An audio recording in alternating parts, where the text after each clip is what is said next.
Hi friends, Dean here with Escape to Gaming. I wanted to do a kind of a personal driving vlog. My last video I just did on 36 additional Xbox 360 games. That one I didn't want to include. It was long enough as it was. I didn't want to get into a lot of personal stuff in that one, so I just kept it focused on the games, which I'm sure you guys appreciated. For those of you that are interested in the more personal vlogs, personal things, and I've alluded to health issues and a lot of stuff going on with my job, and I kept saying, you know, I'll talk about it someday or one day or whatever. Well, now I guess I'll talk about it. I'm actually on my way to get gas at Costco because it's cheap before it goes up another 10, 15, 20 cents a gallon. So I'm filled up, you know, for the next few weeks or whatever.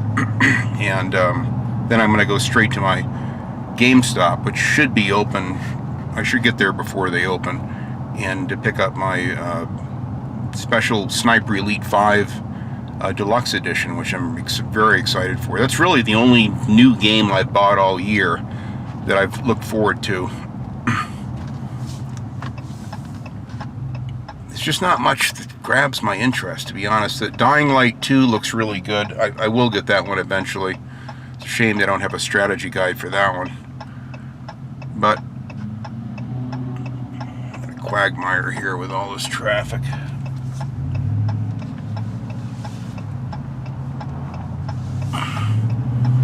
Here we go.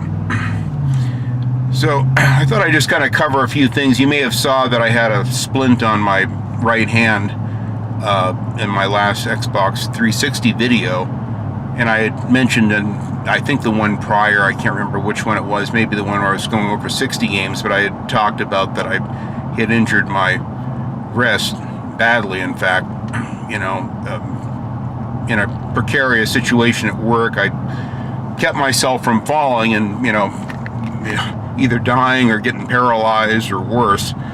So at least I salvaged some things in that respect. But yeah, it was a pretty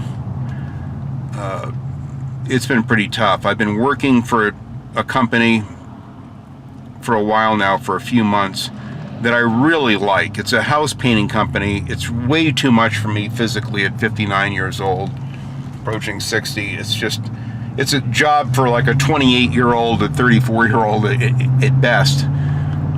And usually around that age, they've done it long enough to where they've got the skill sets to do a good job and to be really competitive in that market. But when you get my age and everything is falling apart, it's like a car with, you know, 210,000 miles on it. It still drives and it'll start and get you where you need to go, but you got to be very careful with it or it's just not going to last. And that's kind of how my body has been, because I've, you know, if you burn the candle brightly at both ends for as long as I have, you wear out real fast.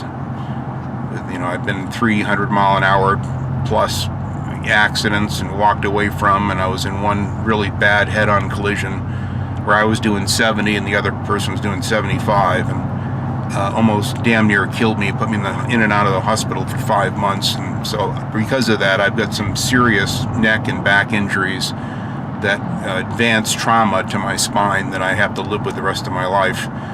It's nothing compared to the death of the poor 18-year-old on meth and alcohol that unfortunately took his own life in the process by driving inebriated like that. But I'm just happy to be alive, and, you know, I can't complain when there's people that still have their eyes and both arms and ears and legs and all that stuff. So but anyway, I hurt myself. I went yesterday, which was the day that I filmed that blog of, you know, 36 games, and I went down, saw my doctor finally, my pain management doctor, and told him about what happened. He said, well, I'm going to send you right over for x-rays. You should have had this x-rayed a long time ago. He was kind of upset at me naturally.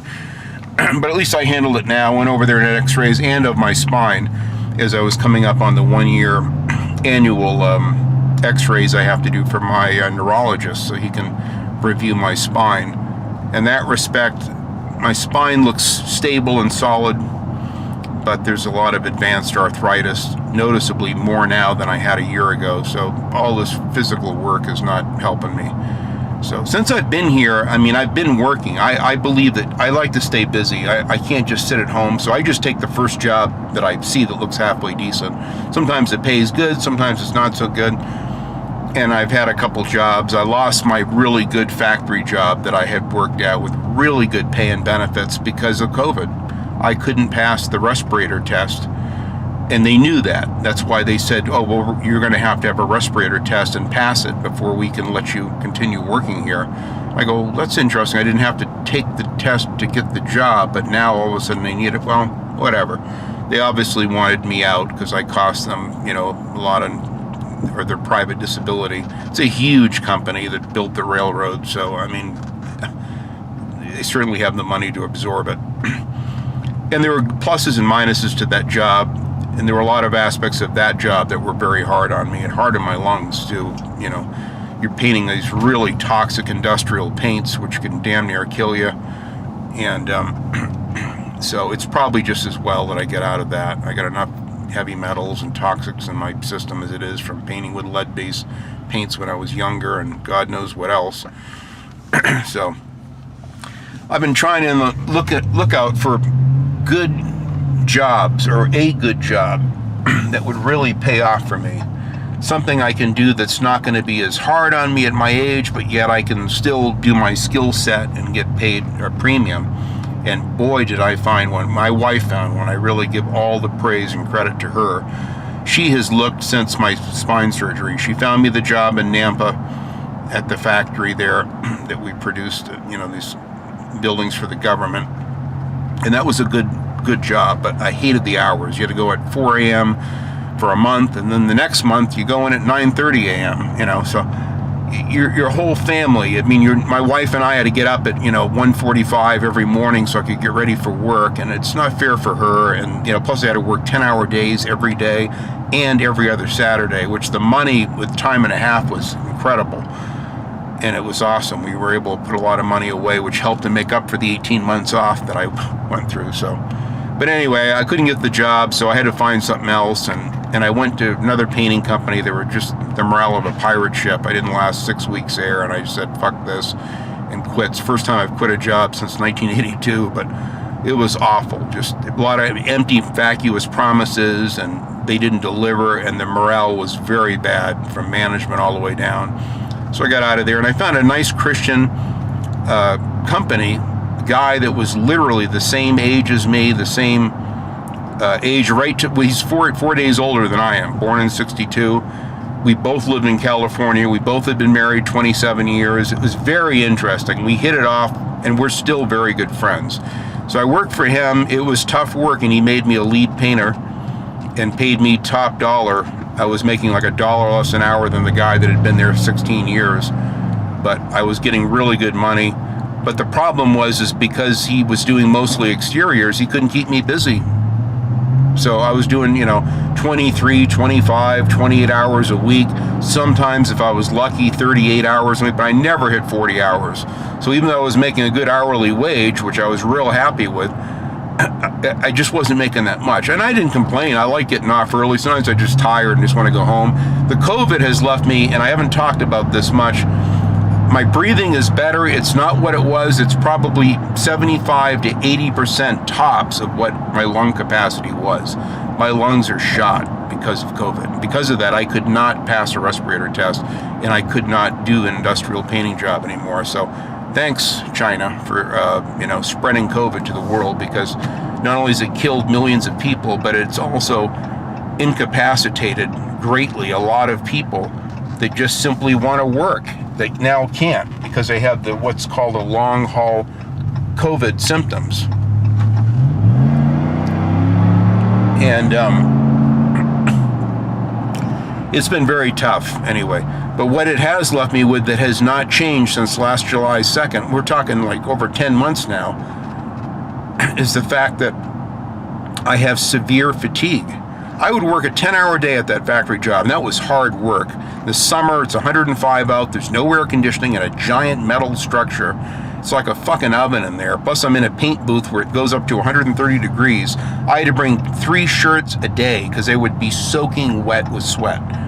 I lost some weight at that job. It was good for me physically to kind of work in a strenuous situation like that, but I was exhausted coming home.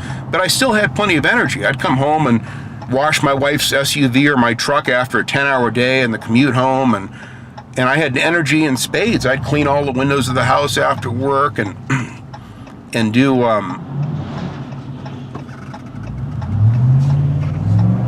excuse me a minute, let me just get through there. I gotta get in gas at my Costco before they open up. There's less traffic this time of day. But the fatigue has been brutal. I mean, I get up 3 hours early before work, and I have to push myself to put one foot in front of the other and get going in the mornings. It's awful.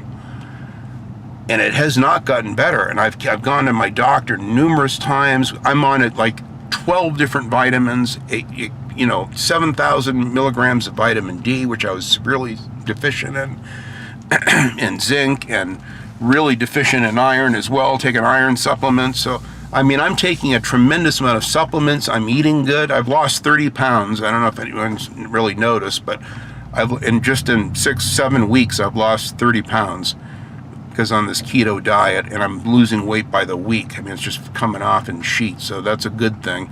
I do feel better because of it. It's not the easiest diet in the world when you love eating bread and cereal and all the shit that I like to eat, and ice cream and crap, but the sugar and where can I go here? Let's see, I'll go right here, I guess. So right here. There we go. Oh, my wrist is killing me this morning. I've been using my right arm to hold this camera. Let me use my left arm for. I'm waiting at the gas station right now. Waiting to get in line. Get seatbelt off. But it's not so much the fatigue, it's these migraines. I have the worst headaches I've ever had in years. I've had migraines off and on my whole life. My sister has them really bad. She's had a problem with migraines. She just takes usually the Excedrins, and which has a little caffeine in them, and she can get over them for the most part. I'm used to headaches, and I've had some good ones, but to have a headache, that the best way to describe it is, if you ever spent a night drinking 17 double scotches on the rocks, or half a bottle of vodka, and the next day you get up and you've got one of those splitting migraines. It just feels like an axe sunk in the center of your head. Pounding migraine. I have them every single day. From the minute I get up, after a few hours, by 10, 11 o'clock, it's awful. But if I'm working, I don't care, because I'm so busy focused on work, and the adrenaline keeps me going. I don't mind it so much. But it has been really tough. I've been on 3 different headache medications. The first 2 worked a little bit, but they had like caffeine added to them, and it'd keep me up for 2 nights. I couldn't sleep from just one pill. For 2 nights, I'd be wired all night, and I couldn't. I don't like that. I don't like uppers where I'm wound up. I mean, my sister and her ex-husband, they love that shit. They like drinking those 4 or 5 of those 5-hour energy drinks a day, and they're just up all night and day, and they think they're getting more done. I don't think they are, but I don't like feeling that way. So it was really tough for me, but I'm going to stop this vlog just for a minute and fill this pig up with gas, and then I'm going to I'll get right back to this.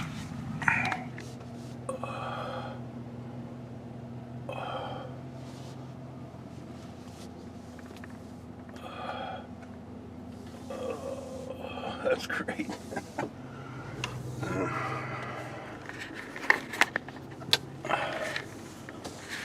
I don't know if you guys could see that, but that was hilarious. It's a cat. The lady had cat shit painted all over her car. Or not cat shit, but she had cats depicted all over her car. I was so busy looking at the cats, I didn't even see what kind of car it was. Maybe a Chevy Lumina or something, I'm not sure, but there's some funny shit you'll see up here in Idaho. It's an interesting juxtapose. You got some real hillbillies that aren't happy with a lot of Californians, and believe me, I don't blame them, and other people from every other state moving here along with their brothers. But it's a juxtapose with the Californians that drive fast or in a hurry and me first kind of a mindset. And then you've got, I suppose I could be in that category. My driving is slowed down. I kind of go with the flow now. Occasionally I'll get irritated with someone going like beneath the speed limit and I'll just rail around them real quick. But it's a great town. One of these days, in fact, I want to do a driving vlog where I'm filming around town, and I think a few of you would really like that, to show you how beautiful this town is and how clean it is. No graffiti, very few homeless. Downtown near one of the shelters, you'll see a couple of them. At the end of the freeway there'll be one or two, but I mean, you never see homeless here. There's no trash at all, like none. It's like really clean. You know, you watch the old Star Treks and Jim and Bones and Spock would beam down on a planet, and they'd always show newspapers and paper cups blowing around in the wind. Well, it ain't like that here. It's like very sterile. It's almost like Test Drive Unlimited. There's not anything on the streets. It's super clean, almost surreal in a way. And I like it. It's just, it takes a while to get used to living in an area that is such a high contrast to California. You know, the liberals have just decimated that state with their extreme progressive views and policies and taxes. They've turned what was a once beautiful golden state into an absolute piece of shit now. And I don't think it's ever going to come back. I really don't. That's why we moved. I've stuck it out for years in the hopes that people from the inside could turn it around, but I've given up hope now. That's another rant. I don't want to get sidetracked. Getting back on my health, the headaches are bad, really bad. We don't watch that much TV. I haven't, since I've had COVID, I've barely watched any television. I would used to watch those Canon shows. I'd watch one episode a night. They were like, 15 minutes each or whatever, because there used to be 1-hour TV shows. And those are, I've seen them all before, so I can kind of pay attention, not pay attention, kind of, eat a sandwich, make something in the kitchen, come back, and I don't feel like I'm missing anything really. But these newer shows, I mean, you want to watch. I've been watching the Ozarks, season 4 there, which I thought was really good. I really liked the way it ended even. I thought was good. I'm one of the few people that liked the way the last season wrapped up. But that show, even watching one episode a night, 30 minutes in, my migraines, my eyes feel like someone's got channel locks grabbing each of my eyeballs. It just, so gaming and even just passive TV watching is painful with these migraines. It just makes them worse, and it gets behind my eyeballs, and it's horrible. I hate it. And so I haven't done a lot of gaming. Like I played that Sunday morning, I played, 20, 25 minutes of Medal of Honor Airborne, and I probably would have played it longer if I had not got killed by that SS shock trooper, but still had a good time. And that's what it's been, first I had my back in 2015. I used to put in millions of hours in Mad Max and 144 hours in Fallout 4 and hundreds of hours in my games. And since my first back surgery, I have not been able to do that. I can't game like that. I mean, can you guys imagine that I think about games every single day? There's not a day that goes by I don't think about gaming. I don't think about adding games to my collection. I'm daily watching reviews, and I'm staying up to date on what's happening with gaming because I'm obsessed with it, but yet you can't do it. It'd be like those that have COVID. Thank God I didn't lose my taste buds or my sense of smell like my mother did. My mother, I don't know, she doesn't think she had COVID, but she can no longer taste anything at all for over a year now. And I think she had COVID. She's so afraid she won't leave the house, and her husband Ray probably brought it back, and she has it. And she says she's a wonderful cook. She used to be a chef and owned her own restaurant. And for someone that loves to cook and to eat and who no longer can taste, that's kind of how it is with me with gaming. It's like I see all these great games, like Dying Light 2, and it's like I haven't even played the Dying Light the following yet, which I bought after I had my first spinal surgery. So it's frustrating for me because I can't do the thing that I love. So this is going to be an interesting test. Sniper Elite games, I play all the way through, and I play all the DLC, and then I replay my favorite missions over and over and over. and try them different ways with different tactics, especially with 3 and 4, where they gave you more options with the open world somewhat setup. But I've been really, really frustrated that I can't game and play long sessions. So I have to play a game like Terminator Salvation that's a short 4 or 5 hour game and just play it in 30, 40-minute chunks and be happy with that. That's why I kind of gravitate towards shorter games now. Even Medal of Honor Airborne, you could probably play the game in 5 or 6 hours if you blew through it.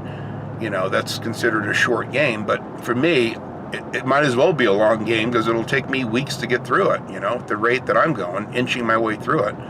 But I'm just happy that I can game. At least I can sit down now for hours and drive and take a road trip, where I could not do that before with my severe back pain. My first spinal operation left my back with so much pain. And it was like having an iron, that's on hot on your back when you touch your back against anything. That's the best way to describe it. So I was castrated and ruined for gaming with that. Here's my old game, my other game retro store is in this little strip center here. It'll be open in a little while at 10 o'clock. Let's see if I can get around this guy here. And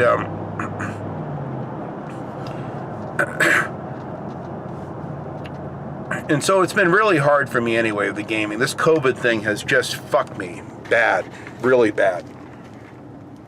And it's unfortunate that I'm going to have to go through this, but I'm hoping it'll get better. I'm on my 3rd headache medication. Sadly, the headache medication that I'm taking is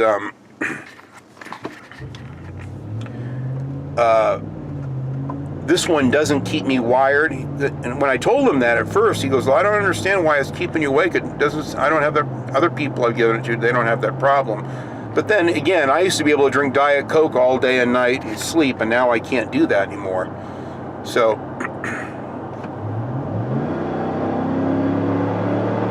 get around this cars here.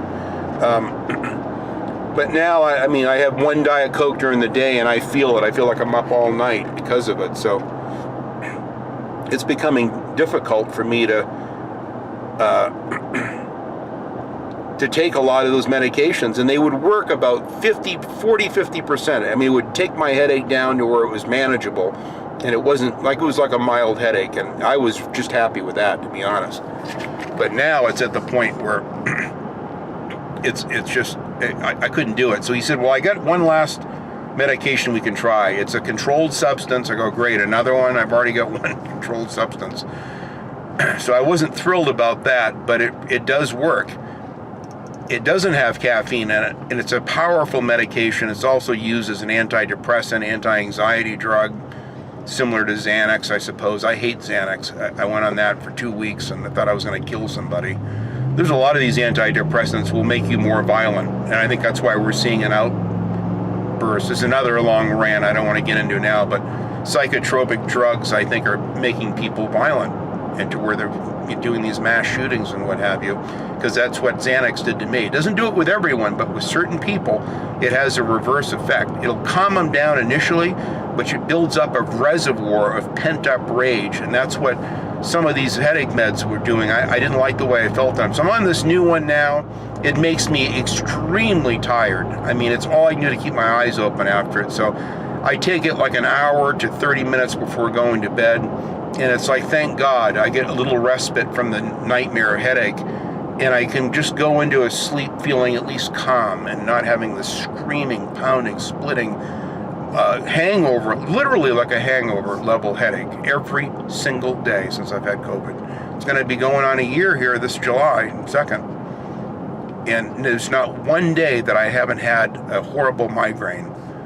And I'm just tired of it. I just want my life back, So it's like now I can game. I got my back back. I finally survived 18 months of recovery from this horrendous back surgery that I went through, which was really gnarly and extremely painful. I thought the first one was painful. I've never felt anything as painful as this last fusion, where they got like a 10-inch, scar going down your back. They open you up and they dig in. And because of that, I can't climb ladders. I get up on the roofs, been painting buildings, and I've almost fallen off twice already because I can't feel my legs. My foot falls off my brake pedal at the stoplights because I can't feel it. And all of a sudden the truck starts rolling. What the hell? And I look, oh shit, my foot's coming off because I can't feel pressure. You know, I stand to take a piss at a toilet, I can't feel my feet. Feet feel like they're sliding apart, even though they're not, because I can't feel anything. I'm up on a ladder, and I feel like I'm floating. I have to look down constantly to see that my feet are indeed on the rungs. And so doing the job that I have has been dangerous with it like that. It really has.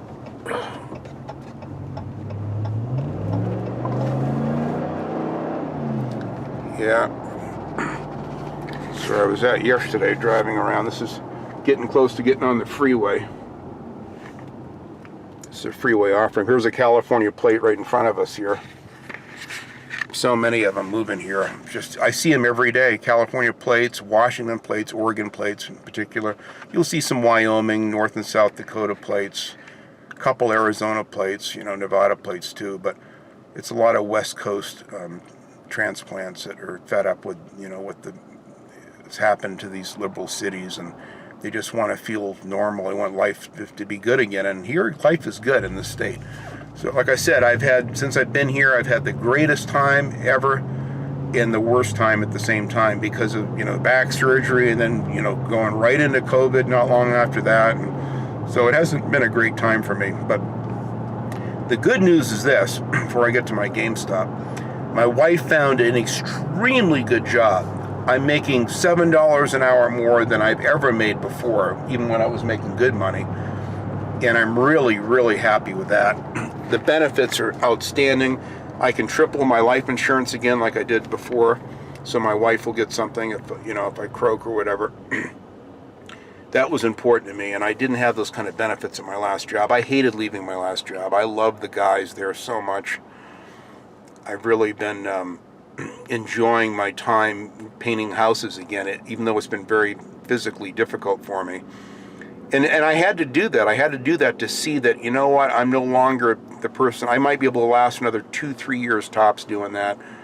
And I'm either going to have a hell of an accident or I'm going to just have more physical problems.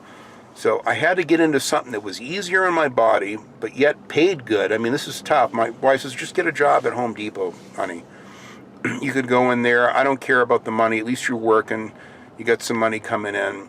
They've got probably decent benefits, and you'll just be, it'll be a much easier on you. And I go, it's not for me. I understand. I mean, I know what you're saying and everything, but I got to work a few more years. I want to make as much money as I can. I can't work for $12-15 an hour and save the money I need to save to retire, especially with this inflation eating it up. I just put, almost $80 in for gas just to put in a half a tank. It's like $78 and something to put in literally just a half a tank of gas. It's crazy expensive. Here's the hospital I was at yesterday getting my x-rays at.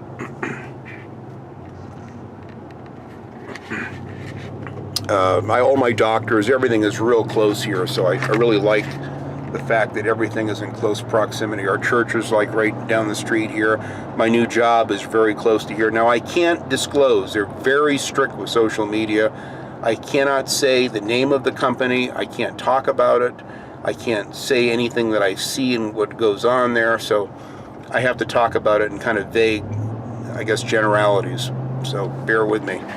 I got a job at an assisted living, independent living and assisted living community. There's hundreds and hundreds of units, and there's individual homes that you can buy, as well as, sorry, dude. As well as condos and units, and then, for older people 55 and up, and then there's assisted living, and then there's, memory care facilities for those that have severe, memory care dementia, like my poor father-in-law is developing rapidly. He'll probably have to go into one of those at some point. He's getting pretty bad, but my mother has been an administrator in several big nursing homes in Santa Monica, right on the ocean, beautiful, very high-end. So I've been around the industry my whole life. My first job in 1980 was in a nursing home, assisted living home, in housekeeping and laundry. So my dad was a pastor and used to go to a lot of nursing homes just to witness, to go room to room and talk with the old folks and how are you doing today, lady, and when's the last time your kids have come, and that kind of thing. And so I used to go along with them as a kid. When every Saturday we'd go to nursing homes and just kind of tour them and talk with the people. And so spent a lot of time in them. I love older people. It's the greatest generation. Right now we're approaching a time where the baby boomers in mass numbers are all retiring, and I'm at the tail end of the baby boomers. I think it ends in 63, and I'm born in 62, so I'm actually the same generation as my dad, which is very odd, but it's a long generation, the baby boomers. But after World War II, there was a surge because all the guys come home after my grandfather was gone for 5 years, comes home, they're going to fuck like rabbits naturally. And there was a massive amount of children born, which were the kids brought up in the 50s and 60s. And now they're all like the Big Chill movie that shows that generation. Now those people are all in their 70s, approaching 80s. Some of them are in their 80s. Most are in their 70s, like Ozzy, they're in their early 70s, but they're all of that generation. And I think it's the greatest generation. These are people that grew up knowing what to do. Unfortunately, a lot of them didn't raise their children the way that they were raised growing up, so it's kind of sad, but that's just the way it is.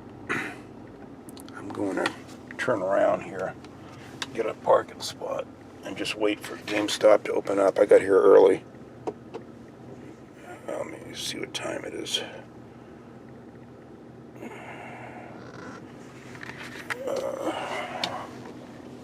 going to have to renegotiate this. Excuse me, guys, while I get this parking out of the way.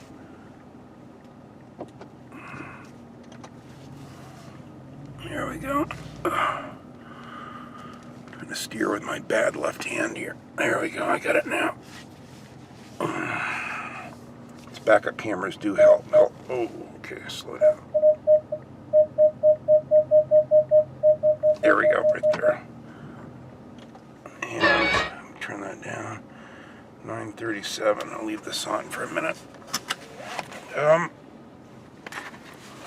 me set this up here in the dash.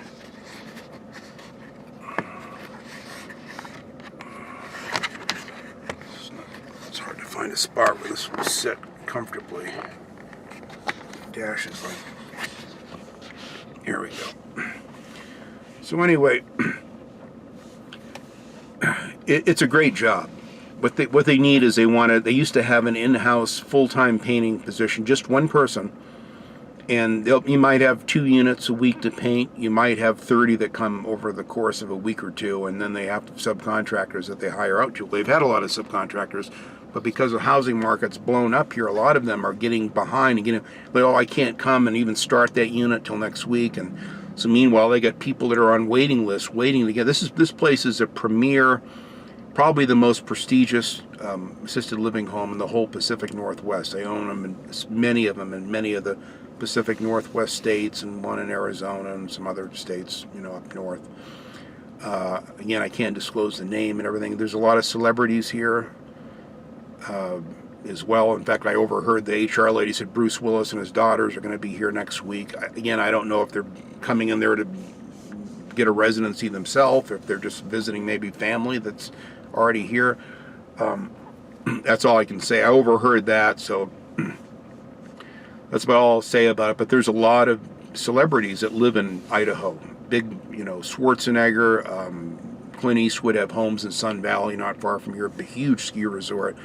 So it's not uncommon. A lot of actors are living, even Jack Osbourne from, the Osbournes, Ozzy's son. Jack has like 134 acres or 137 acres up in North Idaho in the Coeur d'Alene area. So this is a very in place to live. It's kind of like a California without all the shit, really. This is kind of considered a high desert area, a high altitude, beautiful mountains surrounding this valley. The air is very fresh and clean. You get a touch of all 4 seasons. You don't get a hellacious amounts of snow, but It snows pretty good here. Some days you'll get up to a foot of snow, and it melts pretty quick. Within a couple of weeks it starts melting. But we love it up here. And anyway, this is a dream job. The money is so good. I'm just going to be painting like luxury apartments, basically. They say that I might do 2 to 7 exteriors of some of the individual homes a year. Those are all single story, 1,500, 1,800. I think the biggest ones are 2,200 square feet. Those are nothing for me. I can do those by myself, standing on my head. This is a dream job. Excellent pay, good benefits. It's only 4 miles from home. I'm going to save $300 a month in gas alone. It still hasn't hit me yet. I had to go through extensive FBI fingerprinting, every background check imaginable, extensive drug screening that went in 3 labs over 3 different states. I mean, it was not easy. There's very few painters that could get a job in a place like this. You got to be damn near perfect. They check your credit score, which I got, an 815 FICO score, so I got perfect credit. I have a perfect driving record. Everything's perfect. My medications technically could have been a problem, but they check as long as you have a prescription for them and you're not abusing them and using them at work. So they even test you. They had a lab in Idaho that tested them, a lab in Pennsylvania, another one in Colorado. To test that I'm taking the meds that I'm on, that I'm taking the right amount of them, and I'm not taking less of them and then selling them on the street or something. I mean, they're very, very careful who they hire. You've got to be clean cut, articulate. You have to be good with old people, which I love and respect very much. To me, you can learn so much more from the older generation. It's so sad that the disrespect that you see with young, entitled generations today that just have no respect or care for anything that's older than them. And that's quite sad, So I'm one of the oldest, YouTube gamers, frankly, on YouTube. And I'm proud of that because I want to represent a generation. I'm going to go down this summer and see Ray and my mom, which I haven't seen in over 10 years. And Ray is 85 years old and still plays video games, which is very impressive to me. So that tells you you're never too old. And all your reactions slow down. His reactions are better than mine. And he's played Red Dead Redemption, the first one, beat it that I know of 4 times and got 100% on every single thing, 100%. Every hunting mission, did every aspect of it, upside down and sideways. He loves that game. In the Tomb Raider Underworld, to get the highest trophy score on it. This guy is amazing. So I don't buy this, you get old, your reflexes are slow. It's possible, but all I know is I still do it really good on driving games. My reflexes are the best they've ever been when it comes to, racing games in particular. So when I see my scores improving and not getting worse, that tells me I'm doing just fine. But anyway, very happy about the job. I haven't said anything about it till now. So I'm going to start next week, the day after Memorial Day. I'm supposed to start. So I took a week off to rest my arm, to get this wrist to heal as much as possible. This is going to take, they said, 10 weeks or longer to heal. It could take a couple months. So I just got to kind of take it easy. They said the first month they're just going to have me kind of watching their systems and come around. We'll have you watch our subcontractors and see how they do the units. And I'm really looking forward to it. This is an easy job for me. I won't need to be on anything really much taller than a 6-foot ladder with few exceptions. So that's a very cake job for me, and it's something I can do for years. I can retire there. I can always, segue into a management position there and not even do physical work down the road. There's so much opportunity there. It's over 100 acres. I mean, it's an enormous complex. I have a brand new van they're giving me that's no one else is going to use but me. It's mine to use anyway, just to drive around this whole community and service the homes and do touch-ups. And, it's an easy job. And the pay is exceptional. I'm so happy. This means my 5% net that I spend towards my gaming has doubled overnight. I mean, I'm going to have a lot more money to spend. And then the overtime that I will make will be astronomical with the time and a half. And that money, I've already told my wife, that'll be earmarked. Anything over 40 hours is going to be used just for my gaming goals, which I'm trying to get this done before the prices keep going up. I mean, normally I wouldn't even care. I just keep paying it. But I keep seeing them going up and up and up with games and strategy guides, and I just want to get it over with as much as I can. And then I don't mind if I pick up a game or two, a few games a year after that. But I'm pretty close. I got most of what I want. And like I said, I'm not going to lose sleep if I don't get the next batch of games I'd like to get. Anyway, guys, I'm going to wrap this vlog up. I'll show briefly my, new game once I get it and come back into the truck here. But I'm going to go in there in just a few minutes and get my new game as my GameStop. I'll show you. It's right over here. Right there. So this is a great shopping center. We got our Texas Roadhouse. We go eat a lot of steaks in there. On my diet, I've been barbecuing too. I'll wrap this up showing a little snippet of my barbecue from last weekend. We're hoping to do another great barbecue this weekend with steaks. We've been stocking up on steaks at Costco when they're on sale. We've bought ourselves a deep freezer. It was on sale from $300 to $200. I bought it, put it in the back of my truck, took it home. So we're stocking it up on luncheon meats, bread. We've got tons of steaks, New Yorks, ribeyes, broken up into separate, like 2 steaks per pack on these freezer bags and marked. So we're stocking up, because, and I would advise the same thing with you guys. With food prices are going to go up, and we're going to see shortages like we have never seen in America, sadly, because of who's running this country right now. This wouldn't have happened under the last administration, but it is what it is. We're going to have to do the best we can to ride it out until things are upright again. And it's going to be expensive for all of us. So gas and food, everything is going up, and I'm trying to compensate for that and spend less money on stuff. And I'm very selective now with the gaming stuff I do buy. And, we rarely go out to eat. We took my mother-in-law out for Mother's Day, and that's it. I mean, we haven't been out in months. We used to go out every single weekend. So we're compensating to hedge the inflation, because I'm trying to save money. I'm not working just for shits and giggles here. I want to try to save as much as I can, so in a few years I can retire when the time is right. But anyway, that's just a brief update, guys. I'll briefly show the game, and then I'll leave a little, snippet of my barbecuing from last weekend, which we're looking forward to again this weekend for Memorial Day that we have coming up here. So thank you very much for watching. I appreciate the support and all the kind comments and positive things you guys have to say. It really is very inspiring and encouraging for me. And I'm going to do some early impressions of the Sniper Elite 5 game very, very soon. In the meantime, I'll have a link down below, like my last video, from my Sniper Elite 3 kill cam montage, just because I can. It's really good. And I hope you guys enjoy it. Anyway, hi friends, Dean here. I'm back at my house, and I picked up Sniper Elite 5, and very happy to have it. While I was there, they actually had several brand new Xbox Series X for sale, which I was shocked. I took a picture of my digital phone to show my friend Jeremy, and he said, "Oh, I've already seen them here." And so it's the first time I've ever seen one here. And next week they've got a PS5, or a bunch of PS5s coming in, which will be available in the store as a bundle for like $700. But they've got, I think, an extra controller, a headset, and then Gran Turismo 5, which is one I'm boycotting because of the live service only dynamic of it, sadly.